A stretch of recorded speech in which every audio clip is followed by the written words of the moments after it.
Date, October 8th, 2016. Location, Central City. 12-year-old Elijah Walker, a young black boy growing up in Southside Chicago, knew struggle like it was part of his family. It clung to him like the worn-out sneakers on his feet, the ones with holes so wide he could feel the cold pavement with every step.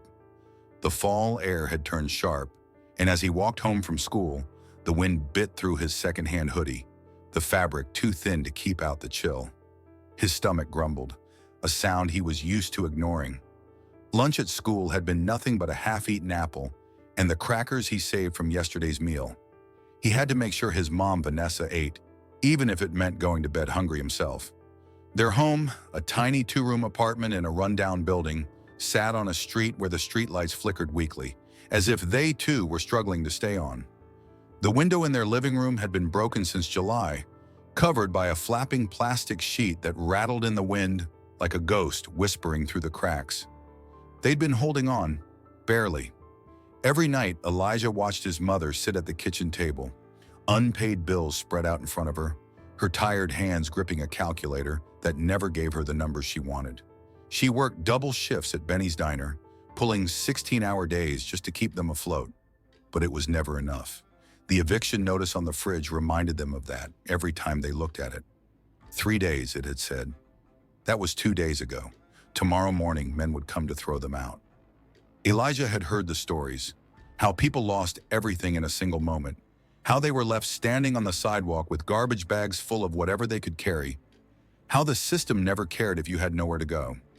His mother had tried everything, calling shelters, asking for extra shifts, even swallowing her pride and calling her sister, who barely picked up the phone anymore. But it was useless. Elijah had thought about running, maybe disappearing so his mom wouldn't have to worry about him, but he couldn't do that to her. They only had each other. So he did the only thing he knew how to do. He kept going. Every day he delivered newspapers after school, his hands raw from folding them against the biting wind, just to scrape together a few extra dollars. It wasn't much, but it kept the fridge from being completely empty. And today, after school, he had one mission: take his last $5 to Walmart and buy milk, because his mom had given up her dinner last night just so he could have the last cup. The city was alive around him. The noise of traffic, the distant sound of sirens, the faint rhythm of music from a passing car. He ducked into the bright, sterile aisles of Walmart, feeling the warmth of the store wrap around him like a blanket. He knew exactly where to go, the cheapest milk, the off-brand kind on the bottom shelf. As he reached for it, something happened that made the world stop for a moment.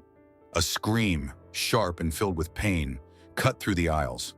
Elijah turned just in time to see a pregnant white woman slipping, her shopping cart jerking to the side as she tumbled to the cold, hard floor. Cans and groceries scattered, a glass jar shattered, and for a split second, nobody moved. The woman gasped, clutching her stomach, her face twisting in pain. She tried to push herself up, but she was shaking, her breaths coming in short, panicked bursts. She was scared, and she was alone. The other shoppers kept walking. Some glanced her way and then quickly looked away, their hands tightening on their carts, too wrapped up in their own worlds to care. Elijah felt something burn in his chest, anger, frustration, maybe even a little bit of fear. But he didn't think twice. He dropped the milk and ran to her side. "Ma'am, are you okay?" he asked, his small hands reaching out to help, his voice steady even though his heart was pounding. The woman blinked up at him, her eyes wide and wet with pain, and something else. Relief. No one else had come.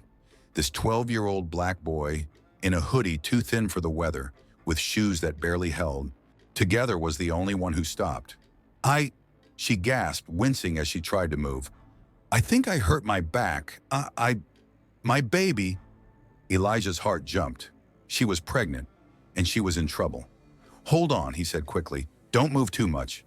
His hands moved without thinking, gathering the scattered groceries, pulling her shopping cart upright, trying to create space so she could breathe. She was trying not to cry, but he could see it, the fear in her eyes, the way her fingers trembled against the cold tile floor. "Can you sit up?" he asked gently. She nodded, but as she tried, a sharp cry escaped her lips. Something was wrong. Elijah glanced around. Still, nobody moved to help. His fist clenched. He wasn't old enough to drive, old enough to work a real job, old enough to fix everything that was wrong with this world. But he was damn sure old enough to do something. "I'm gonna get help," he told her, his voice filled with a confidence he wasn't sure he actually had. He turned, searching, and that's when he saw him.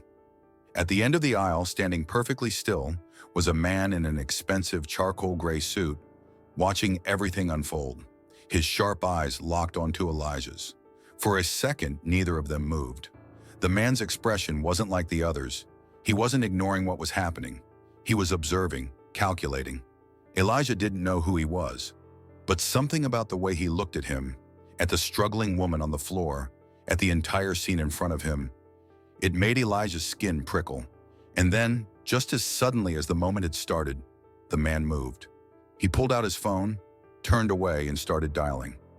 Elijah didn't know it yet, but that single moment, his decision to help, the man's decision to watch, would change everything.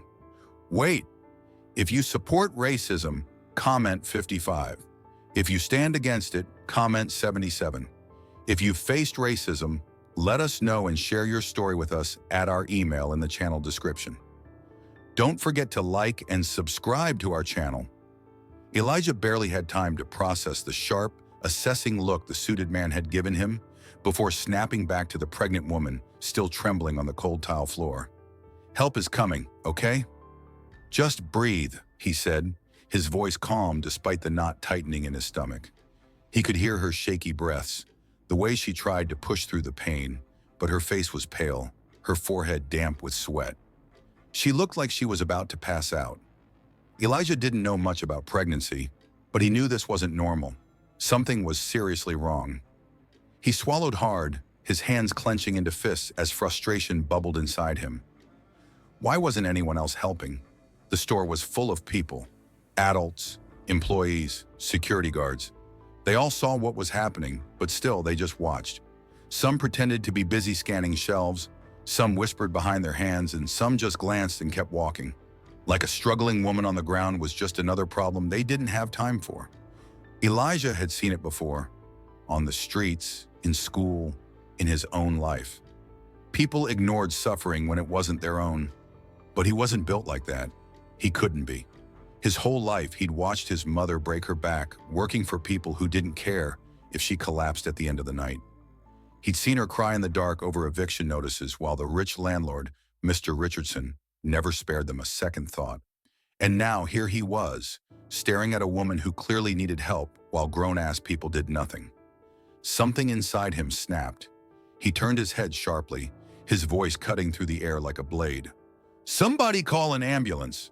His voice rang out, loud and clear, bouncing off the shelves and silencing the quiet whispers. A few heads turned, a couple of people startled, but still no one moved. His blood boiled. "Are y'all serious? This lady could be in labor." His voice carried, stronger than it had ever been, and finally something shifted. A store employee, a middle-aged woman with tired eyes, fumbled for her phone. A young couple hesitated near the cereal aisle. Another worker murmured something into his radio, but it wasn't fast enough. The woman on the ground, Olivia, he heard her whisper when he asked for her name, was breathing heavily, her eyes squeezing shut.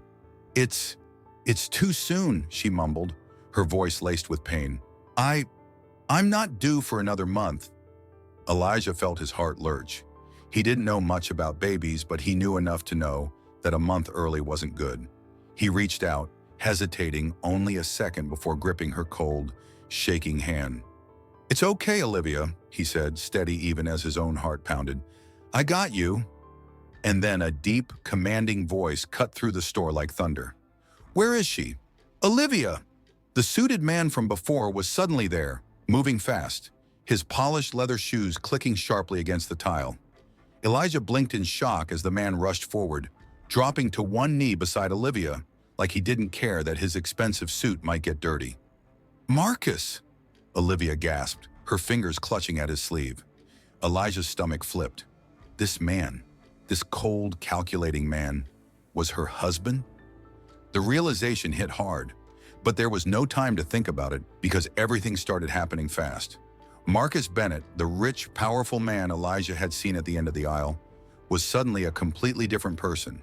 His usually sharp, unreadable face was twisted with concern as he touched Olivia's face gently, his voice low and urgent. "Breathe, Liv.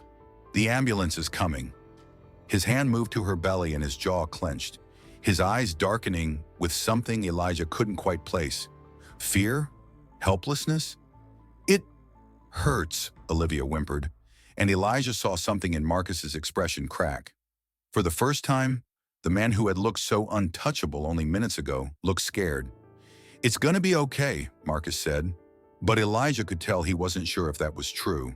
And then, as if he suddenly remembered Elijah was there, Marcus's sharp, calculating gaze landed on him, piercing through him like an X-ray. There it was again, that look, like he was seeing something he didn't quite understand.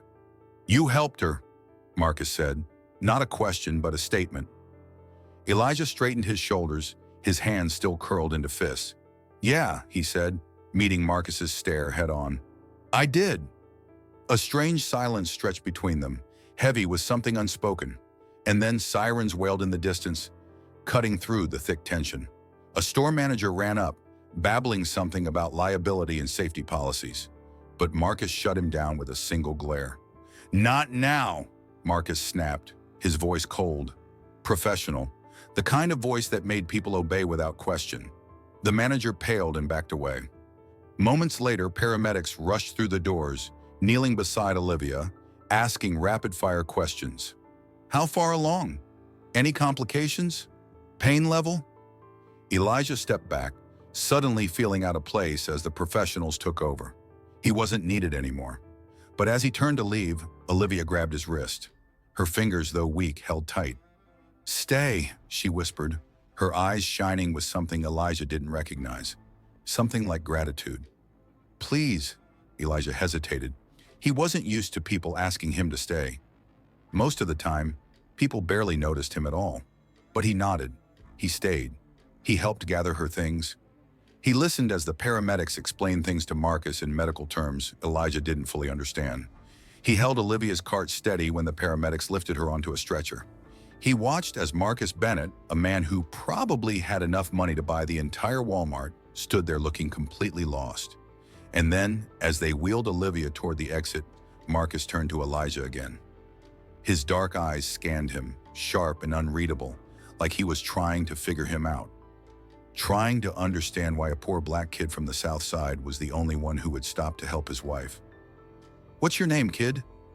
Elijah hesitated, not because he was scared, but because something about the way Marcus asked felt different, important. "Elijah Walker," he finally said. Marcus nodded once like he was locking the name into place in his mind. "Thank you, Elijah." His voice was quiet but firm, serious. Elijah didn't know what to say.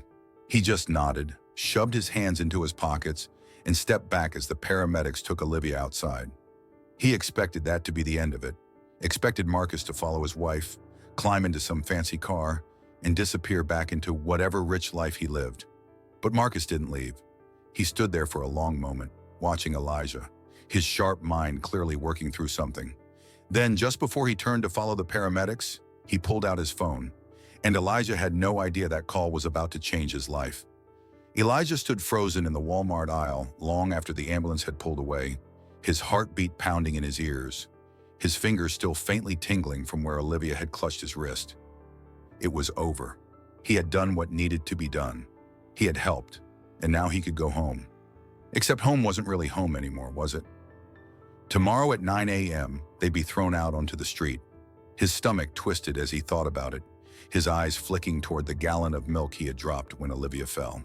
It lay on its side, the cheap plastic jug slightly dented, a small puddle of white leaking onto the floor. He had $5. That was it.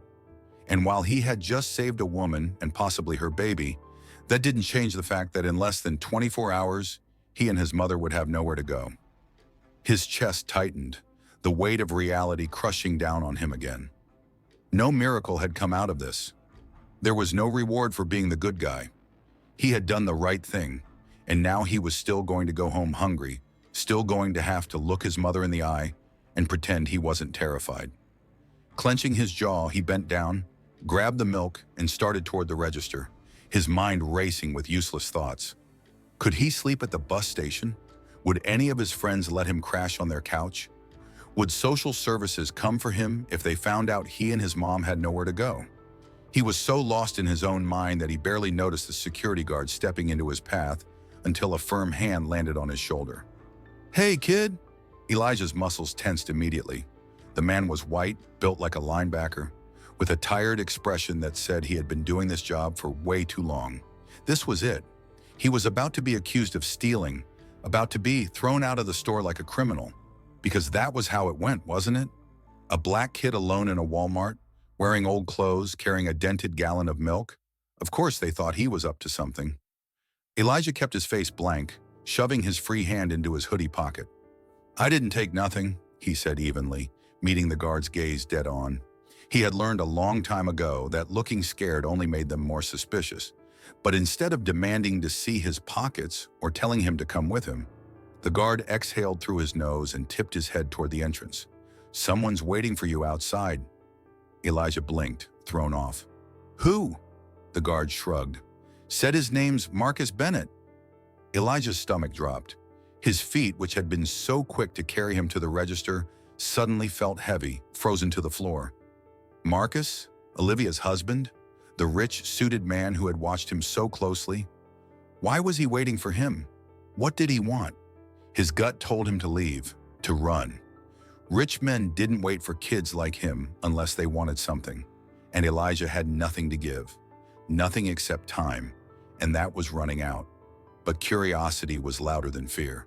His hands clenched around the milk jug as he stepped around the guard and walked toward the exit. The automatic doors whooshed open, spilling him back into the cold night. And there, parked at the curb, leaning casually against a sleek black Cadillac, was Marcus Bennett. The man looked out of place standing under the flickering Walmart sign. His tailored suit, his expensive watch, the sharp angles of his face, all of it screamed of power. He wasn't the kind of man who waited for people. He was the kind of man other people waited for. Yet here he was, standing there like he had all the time in the world, watching Elijah with those sharp, unreadable eyes. "Elijah," Marcus said, nodding once, "you mind if we talk?" Elijah stopped a few feet away, his shoulders stiff, wary. His gut twisted again, but he ignored it. "About what?" Marcus studied him, then gestured toward the car. "You eat yet?" "Wait.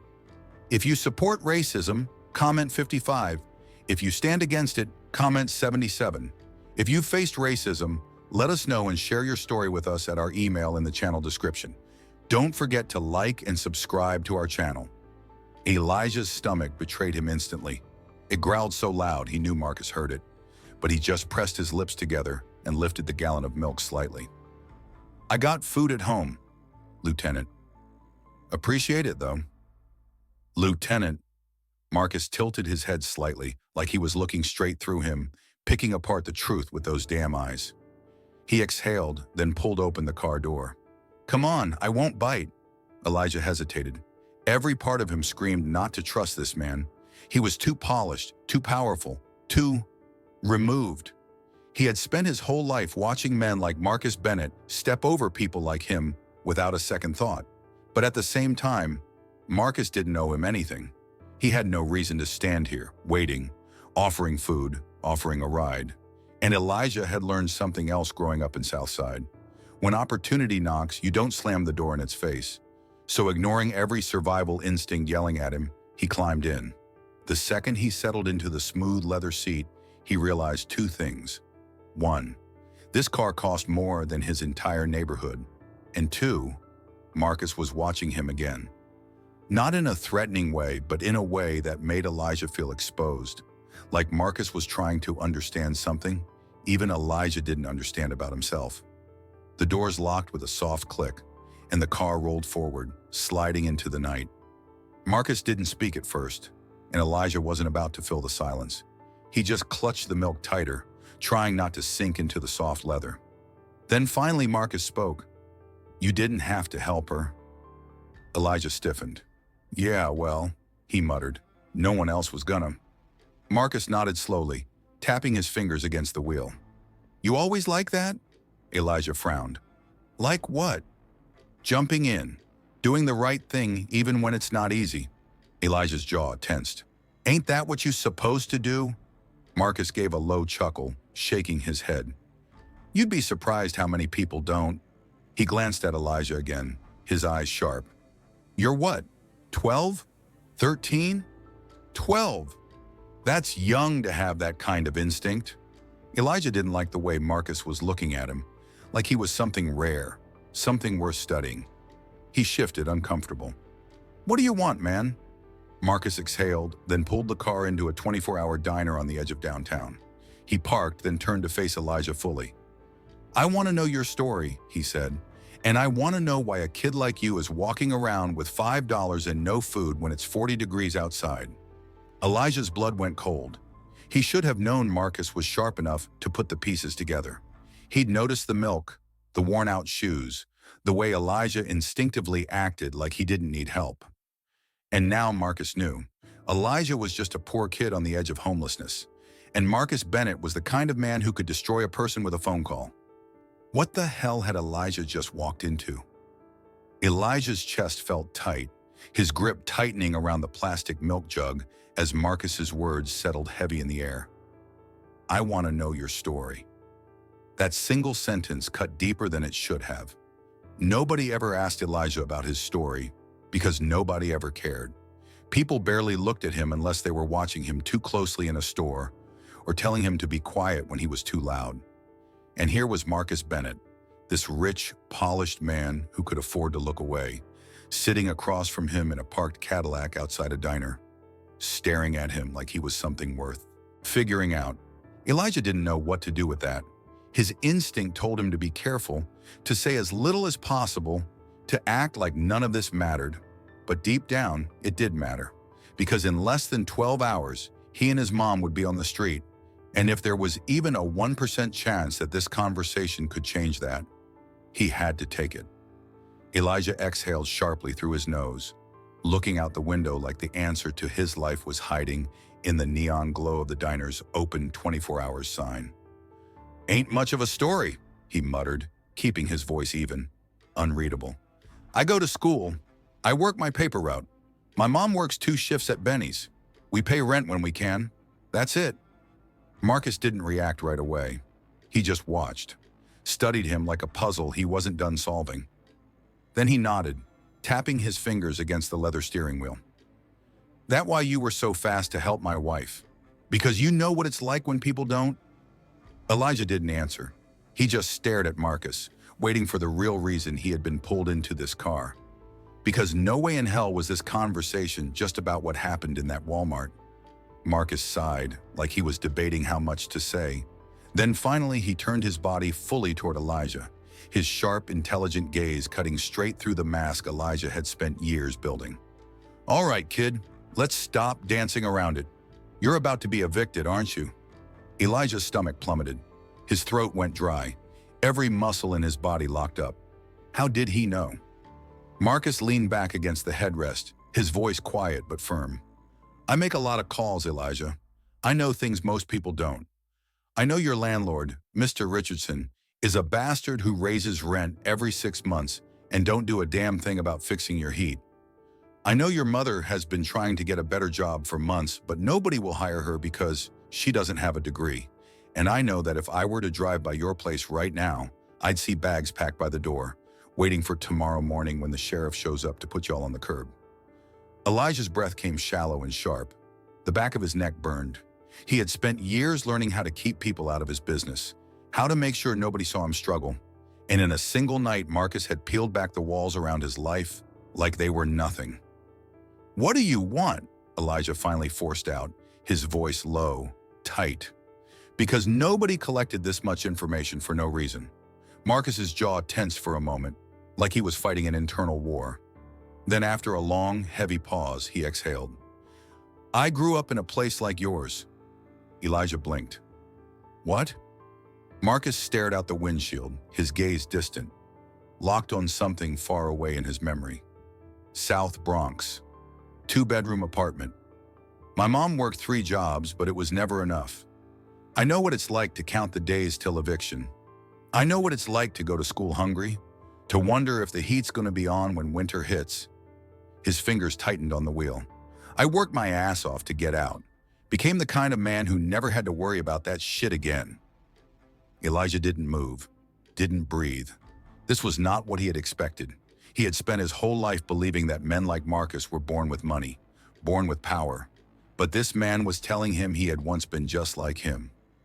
Marcus let the silence sit for a moment before turning back to Elijah, his expression unreadable. "You remind me of me," he said, voice quiet. "And I don't ignore things that remind me of me." Elijah narrowed his eyes. This was it, the moment, the part where everything could change. But still, he didn't trust it. "So what?" he asked, trying to keep the edge out of his voice. "You want to save me? That it?" Marcus's mouth twitched, almost a smirk, but not quite. "Nah, kid, I don't do charity, I do investments. And I think you're worth investing in." Elijah's heart slammed against his ribs. "What kind of investment?"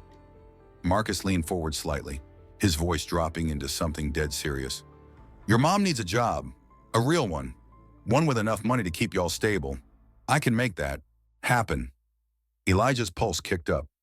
"I can get her hired, starting tomorrow, at my firm as an executive assistant, double what she makes at Benny's. Full benefits, stability." Marcus tilted his head slightly. "She won't take the offer if it's coming from me. Too much pride. But if you convince her..." He nodded once. "She'll take it." Elijah's hands felt sweaty against the milk jug. His mind raced. This was too much, too big. And yet, "And what do you get?" Elijah asked, his voice cautious. "Because nothing was free. Not in this world." Marcus studied him for a moment, then exhaled through his nose. "You. I want to see what happens if someone gives you a shot. I want to see what you do when someone opens a door for you instead of locking it." Elijah's breath hitched. "How far can you go?" Marcus continued. "If someone stops the world from stomping you down before you even get started." Elijah's chest felt tight. He couldn't breathe, couldn't think. Because for the first time in his life, someone was telling him he could be more, that he wasn't just some kid with holes in his shoes. Marcus sat back. No strings, just a chance. Elijah's throat felt raw. He didn't trust rich men. He didn't trust promises, but he trusted his own instincts. And his instincts told him this man was serious. He exhaled shakily, then finally, slowly nodded. Marcus smirked, then reached into his pocket and pulled out a black credit card. He flicked it toward Elijah. "Go inside," Marcus said. "Order as much food as you want. We'll talk more when you're done." Elijah caught the card, stared at it, and for the first time in years felt something other than fear. He felt hope. He didn't know if trusting Marcus Bennett would be the best decision of his life, or the worst. But he knew one thing for sure. Tomorrow, when the eviction crew showed up at his apartment, there wouldn't be anyone there for them to throw out. Elijah's hands trembled as he stared at the black credit card resting in his palm, the weight of it too heavy for something so small. He had never held anything worth this much in his life. It was a piece of plastic, sure, but it might as well have been a key to another world. A world where he and his mom weren't struggling, weren't counting change to buy milk, weren't sitting in the dark because the electricity had been shut off again. It didn't feel real, but the hunger clawing at his stomach was real. The eviction notice waiting at home was real, and the man sitting beside him, watching him with sharp, calculating eyes, was the realest thing of all. Marcus Bennett didn't make empty offers. He wasn't a man who handed things out just to feel good about himself. This was a test. Marcus had spent his whole life making deals, and Elijah knew this was one, even if it wasn't written on paper. Take the card, go inside, eat. Prove you belong at the table. Prove you're worth investing in. The old Elijah, the one who spent his life swallowing his pride just to survive, would have tossed the card back, said, "I don't need your handouts," and walked away. But that version of him, that version of Elijah, was starving, not just for food, not just for a roof over his head, for a way out, for something bigger. For a world where he wasn't just another kid from the South Side waiting for the system to crush him. And so, Elijah tightened his grip on the card, took a breath, and got out of the car. Inside the diner, the air was thick with the smell of butter and fried food, the warmth hitting him like a wave as the neon glow flickered against the windows. The place was half full, mostly truckers and late-night workers grabbing food before heading home. A waitress glanced at him as he walked in, her eyes briefly flicking over his clothes, his shoes, the way he hesitated near the entrance like he didn't belong. He swallowed down the instinct to shrink himself, to make himself smaller. Not tonight. He squared his shoulders and walked straight to the counter. "Cheeseburger," he said, his voice steady. "Fries, pancakes, and a chocolate milkshake." The waitress raised an eyebrow. "You sure, kid?" "Yeah." He slid Marcus's card across the counter before she could ask any more questions. She barely glanced at it before punching in the order. Coming right up. When the food arrived, Elijah ate like he'd never see another meal again. He didn't care if anyone stared, didn't care if his hands shook a little when he reached for the shake. The first bite hit his stomach like a shock to the system, and suddenly it was impossible to stop. It wasn't just hunger, it was everything. Every night he had gone to bed on an empty stomach. Every time he had watched his mother pick at the last piece of bread so he could eat first. Every moment of exhaustion from juggling school, work, and survival. He wasn't just eating, he was reclaiming something. By the time he stepped out of the diner, wiping his hands on his jeans, the Cadillac was still there, idling in the cold. Marcus was leaning against it, scrolling through his phone, looking every bit like a man who owned the world. When he saw Elijah, he slipped the phone into his pocket. "Good?" Elijah nodded, still licking salt from his fingers. Marcus held out a hand, and Elijah hesitated before dropping the card back into his palm. Marcus studied him, his expression unreadable, before tucking the card away. "You could have taken off with that," Marcus said. "Could have bought whatever you wanted." Elijah met his gaze. "Yeah, but then we wouldn't be having this conversation." Marcus smiled slightly, something almost like approval flickering in his eyes. "All right," Marcus said, pushing off the car and straightening his suit. "Here's what happens next." Elijah held his breath. "Tomorrow morning, you tell your mom about the job offer," Marcus continued. "I'll have my assistant send over the paperwork by sunrise. She starts at 10 a.m. sharp. Salary, benefits, everything she needs to keep a roof over your heads." Elijah nodded, his chest tightening. This was real. It was actually happening. Marcus's face darkened slightly. "But if she doesn't take it, if she refuses, if she lets pride get in the way, you call me.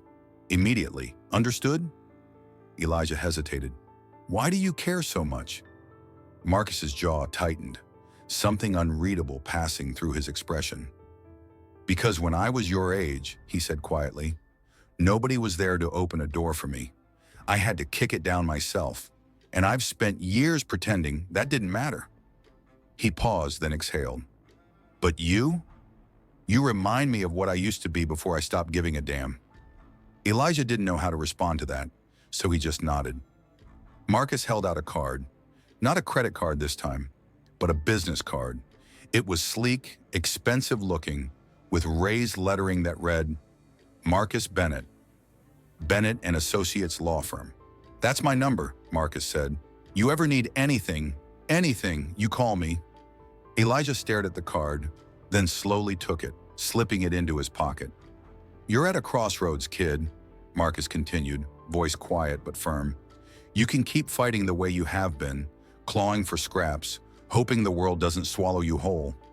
Or," his dark eyes locked onto Elijah's, "you can take this chance and build something bigger than anyone ever expected from you." Elijah's fingers tightened around the card. This wasn't just an offer. This was an invitation to a different life, and for the first time in his life, he felt like he wasn't alone. The next morning, Elijah stood in the doorway of their tiny apartment, watching as his mother read the job offer in silence. The eviction notice still sat on the fridge behind her, a reminder of the life they had barely escaped. Tears filled her eyes as she gripped the paper, her hands trembling. "Elijah," she whispered. "It's real, Ma," he said softly. You just have to say yes. She looked at him, at the packed bags by the door, at the empty cabinets they would never have to struggle to fill again. And then, slowly, she nodded. "Okay," she whispered. "I'll do it." Elijah felt a breath leave his chest, one he hadn't realized he was holding. They were safe. Later that afternoon, when Marcus's black Cadillac pulled up in front of their building to take them downtown, Elijah caught a glimpse of Mr. Richardson standing on the sidewalk, scowling at the fact that his tenants weren't being dragged onto the street. And for the first time ever, Elijah wasn't afraid of him. He climbed into the Cadillac beside his mother, glancing at Marcus, who smirked slightly before pulling into traffic.